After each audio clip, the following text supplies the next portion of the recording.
Shalom, peuple de Dieu. Je m'appelle Julia Mabiala Lelo et je suis âgée de 17 ans.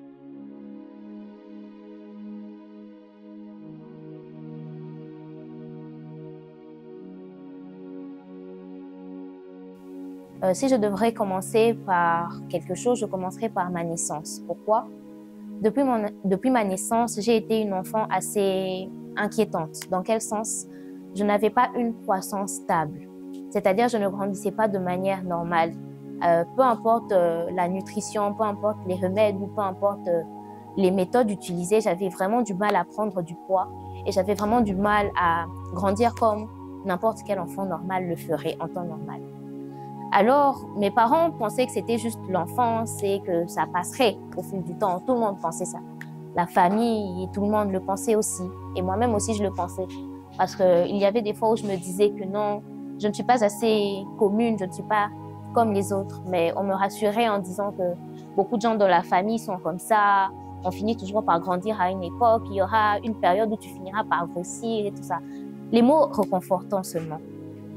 Et moi, je m'inquiétais vraiment pour ça parce que je ne me trouvais personnellement pas assez normale. Surtout cette année, parce que cette année, ça a été l'année de mon examen d'État où je suis arrivée en 6e. Et lorsqu'on est arrivé à la période des examens, où il fallait commencer à porter les uniformes, aller dans les centres et tout, je me sentais vraiment exclue parce qu'à chaque fois que je me déplaçais, il y avait des gens qui faisaient des remarques assez déplaisantes et tout ça. Et moi, ça me blessait vraiment, mais je n'osais pas vraiment en parler à part à mes parents. Alors, quand j'ai expliqué le problème à ma mère, elle m'a dit qu'on finira par trouver une solution et tout ça. Et c'est à cette période que l'amie à ma maman, qui est aussi nutritionniste, a entendu parler qu'il y avait un nutritionniste professionnel qui était dans la ville à cette période-là. Alors, elle s'est dit pourquoi pas aller pour faire un examen de routine et voir ce qui pourrait mal se passer, voilà, et tout ça. Alors, je suis allée avec ma mère ce jour-là. Non, j'étais allée avec ma tante. On a consulté le nutritionniste. Les résultats qu'il avait donnés, qu'elle avait un retard de croissance. Et il nous a recommandé d'aller voir un gynécologue, un médecin. Là, maintenant, c'est à Matadi. Elles sont allées à l'hôpital avec sa maman parce qu'elle vit à Matadi. Elles sont allées à l'hôpital. À Matadi, ils ont même réclamé, dire que non, elle n'avait rien comme organe. Ni ovaire, ni trompe, ni matrice. Donc, ils ne voyaient rien. Et ils ont essayé de prescrire le médicament. Et en nous-mêmes, on s'est dit non, on devrait quand même voir les spécialistes à Kinshasa. Parce qu'elle laissait l'enfant comme ça et tout. Et le médecin lui-même avait même conseillé aussi d'aller voir les spécialistes pour voir, comme elle n'a pas encore atteint 18 ans, on peut facilement réveiller d'autres et soigner la maladie. Il a posé les questions de base, comment tu as grandi, est-ce qu'elle est née comme ça? Il a posé des questions à ma mère, selon laquelle si la grossesse avait eu des complications et tout, des questions de base juste pour le premier rendez-vous. Ensuite, il a dit que pour plus d'informations, il faudrait faire une échographie pelvienne, si je me rappelle bien, oui, une échographie pelvienne. Alors, il nous avait recommandé d'aller dans un hôpital et puis de revenir vers lui pour les résultats de l'échographie. Alors, c'est ce que nous avons fait. À cette période-là, nous étions déjà au mois de mai. J'avais déjà fait mon examen de dissertation et j'étais en préparation pour l'examen d'État proprement dit. Alors, je ratais certains jours de cours à cause des examens. Nous étions allés, nous avons fait l'échographie et nous sommes allés voir le médecin en question, le nutritionniste. Selon lui, il avait dit que j'avais des organes génitaux semblables à ceux d'une femme ménopausée. Ça, c'est selon ses paroles. Mais ses explications n'étaient pas assez claires, nous n'avions pas bien compris parce qu'il parlait juste de la ménopause et tout ça. C'était assez compliqué. Et il a dit que pour encore mieux approfondir le sujet, nous devrions faire un examen de sang qui devrait analyser beaucoup de... Comment je pourrais dire ça? Un examen de sang qui servirait à analyser les hormones de mon corps, en tout et pour tout, si je peux dire ça comme ça. Et ces examens demandaient à ce qu'on se déplace vers Kinshasa parce qu'à Matadi, il n'y avait pas assez de précision, il n'y avait pas assez de laboratoires assez performants pour ces examens-là. Les médecins l'ont consulté, on a fait des examens, elle devait rentrer à Matadi. Bon, on se disait que c'est normal, comme tout autre examen et tout, il y aura de bons résultats. Après des semaines, elles sont revenues avec sa maman. On a reçu les résultats, les médecins disant qu'elle ne pourrait pas avoir des enfants. Elle ne pouvait pas avoir la menstruée, et donc elle n'a rien de femme. Et tant que médecin, si Julia pourrait se marier un jour, là elle doit adopter des enfants, elle n'aura pas des enfants et tout. Julia était vraiment en larmes. En fait, tout le monde était choqué et touché. Et moi, je ne cessais de répéter, étant qu'enfant de Dieu, le Seigneur ne peut jamais créer un être par erreur. Sur le coup, je ne m'y attendais vraiment pas. Je ne m'y attendais vraiment pas parce que je n'ai jamais entendu parler de cette maladie. Je n'ai jamais connu quelqu'un qui connaît cette maladie. Et elle était juste tombée sur moi comme ça, juste comme ça en fait. Alors, il a essayé de me réconforter, le médecin, mais il a bien été clair en disant que à cause de mon anomalie génétique, je ne pourrais tout simplement pas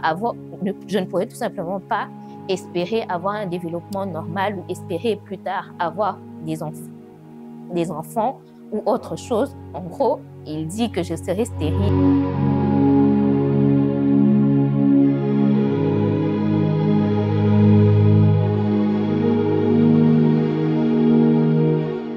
Alors là, je me posais des tonnes de questions. Je me disais pourquoi moi, qu'est-ce que j'ai fait, qu'est-ce qui s'est passé, à quel moment, pourquoi et tout ça. Beaucoup de questions qui n'avaient tout simplement pas d'explication à ce moment-là. Alors le médecin a essayé de me réconforter. Il a dit lui-même que je me rappellerai toujours de cette phrase parce qu'il avait raison. Il avait dit ce que je vous dis, c'est du point de vue médical. Mais en tant que médecin, c'est le dernier mot que je pourrais dire. Mais Dieu, lui, n'a pas dit son dernier mot. Ce que nos yeux ne pourraient voir, Dieu sait le voir. Ne perds pas d'espoir. Ne te dis pas que ce que les médecins ont dit, c'est ce qui va se passer. Non, nous, on a un Dieu qui s'est changé. S'il a donné la vie aux ossements desséchés, il est capable de redonner la vie à tes organes. À tout ce qui manque, ça pourrait remettre. Ma famille a essayé de me conforter. Certains amis à qui j'avais raconté l'histoire ont essayé de me réconforter, mais ça m'avait vraiment bouleversée. Je n'arrivais vraiment pas à dépasser ça. Je ne me concentrais plus. Et il y avait les examens qui approchaient, donc je me sentais vraiment paniquée. Entre la nouvelle qui approchait, entre les examens, j'étais tout le temps stressée, j'étais tout le temps dépassée. Donc, c'était vraiment une période assez compliquée pour moi. Et pendant que j'étais dans cette période-là, il y a ma tante qui m'a parlé d'Exousia parce qu'ils étaient en période de prière.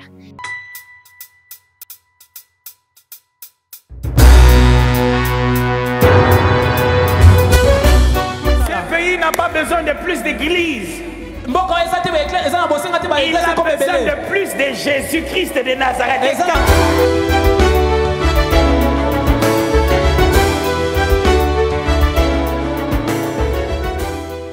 Et je me suis dit, je le ferai de toute façon. Je n'ai personne à qui d'autre m'accrocher si ce n'est qu'à Dieu. Alors, elle m'a enregistrée pour le Healing Room et à cette période-là, j'étais à Matadi à cause de l'école, mais j'y ai assisté en ligne grâce au Zoom qui s'était passé. Alors, j'y ai assisté, on avait fait aussi, le pasteur Atom avait prié pour tous les malades et par cette prière, j'avais vraiment retrouvé de l'espoir parce qu'il avait dit les mots que j'avais besoin d'entendre, ce que les médecins n'arrivaient pas à me dire, ce que la famille n'arrivait pas à me dire. Ce soir-là, je l'avais entendu de la part de Dieu et c'était un encouragement pour moi. Le pasteur Atom avait prié pour clôturer et il avait dit que je ne sais pas prier pour tout le monde et pointait chacun de vous, mais je sais que le Seigneur est avec nous et le Seigneur est avec vous. La prière que je vais faire, ça va s'accomplir. Gardez la foi, ayez la foi. Et j'ai dit à Julia, tu as entendu ce qu'il a dit? Oui, j'ai entendu. Alors depuis ce jour, j'ai continué à garder la foi. J'ai gardé l'espoir. Je me disais, ce n'est pas la fin, ce n'est pas la fin, au fait. C'est ce que je me disais vraiment. Je gardais espoir et j'essayais de me concentrer aussi pour mes examens. Et je me disais, Seigneur, soutiens-moi. Parce que dans cette période, je n'ai personne à qui d'autre m'appuyer si ce n'est qu'à toi. Je priais vraiment que le Seigneur me délivre et qu'il me soutienne dans cette période de dépression, si je peux appeler ça comme ça. Alors nous continuions tous dans la prière, nous gardions la foi, la famille et tout. Et je me rappellerai toujours de ce jour. C'était le 11 août de 2023, grâce à Dieu. Alors que je m'apprêtais pour aller à l'église, je suis allée aux toilettes pour m'apprêter, me laver et tout. Et je me suis rendu compte que j'avais eu mes premières menstrues. Alors à ce moment-là, je ne me rendais pas vraiment compte de ce que c'était, vu que je n'avais pas l'habitude, je ne m'attendais pas à ça. Alors je me suis lavée, je me suis apprêtée, je suis allée à l'église. On a terminé le culte et une fois à la maison, j'en ai parlé à ma mère. Et ma mère m'a dit qu'effectivement, c'était ça, que nous avons vu la délivrance, que Dieu a agi et que j'avais réussi à dépasser un obstacle. J'étais au travail, j'attends le téléphone sonner. Il y a sa maman qui m'appelle pour me dire qu'Annie, tu as fait un bon travail, Dieu lui a vu ses menstrues. Quoi? Ah, gloire à Dieu, je ne peux que rendre grâce à Dieu. C'était vraiment une joie pour nous. Mais il y avait des larmes qui étaient coulées. Pourquoi? Parce que les hommes m'ont dit, ils ont donné leur explication, ils se sont dit que j'ai de l'expérience sur le travail que je fais. Ce n'est pas maintenant que je commence à travailler. J'ai travaillé pendant 30 ans, 35 ans. J'ai de l'expérience, je connais, ce sont des cas rares, mais c'est un peu difficile. J'ai aimé, pourquoi? Parce que même un occultiste pourrait dire quelque chose, mais quand il sort de sa bouche que je suis un homme, je suis un humain, je ne peux pas être Dieu. Je ne peux pas donner un bon pronostic parce que je ne suis pas Dieu. Ce que le Seigneur pourrait faire, nous au moins, on ne sait pas. Donc je ne sais pas dire que ça n'ira pas ou c'est seulement comme ça. Alors après cela, on m'a amenée chez une nutritionniste pour essayer de me suivre. Voilà. Cette nutritionniste-là m'a établi un programme comment on appelle ça, je ne connais pas vraiment le terme à utiliser, mais elle m'a instauré un programme que je devais suivre pour essayer de ne pas perdre l'élan que j'avais déjà pris. Et depuis ce jour, je me souviens toujours que chaque jour, je suis différente de celle que j'étais avant, que ce soit spirituellement, physiquement. Il y a des réelles différences par rapport à celle que j'étais avant de découvrir tout ça. Je prends du poids, je m'épanouis et je grandis aussi. Ce qui était vraiment difficile avant. Avant, je pouvais prendre au moins 3 ans pour prendre du poids simplement. Mais depuis que j'ai eu ma guérison, je grandis à vue d'œil, je grossis à vue d'œil et je bénis le Seigneur pour cette délivrance, je bénis le Seigneur pour cette guérison. Il a fait des grands miracles et il ne ment pas. Il n'est pas un homme pour mentir, ni un fils de l'homme pour se repentir. Ce qu'il dit, c'est ce qui s'accomplit. Et la parole de Dieu dit, quand Dieu te promet, même si la promesse tarde, attends-la, car elle s'accomplira et elle s'accomplira certainement. Amen.